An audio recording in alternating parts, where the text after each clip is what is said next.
পুরা 2 আঙ্গুলের ফাড়া। আর যেই জিপিএ পাইছো মিয়া, পাস না ফেল বোঝা মুশকিল। আপনি কইলেও হইতো না। শ্বশুর বাড়ির আবদার। তাহলে রতনের কি হইলো? আচ্ছা, এক কথার কতবার কমু আপনারে।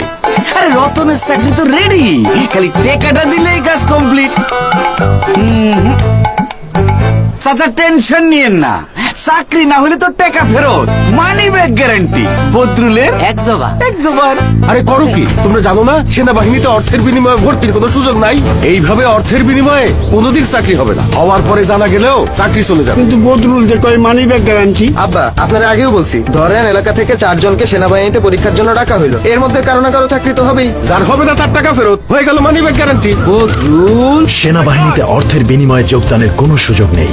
দালাল কিংবা প্রতারক হতে সতর্ক থাকুন। কেউ আর্থিক লেনদেন সহ কোনো প্রকার প্রতারণা করার চেষ্টা করলে তাকে নিকটস্থ আইন প্রয়োগকারী সংস্থার নিকট সোপর্দ করুন। বাংলাদেশ সেনাবাহিনী।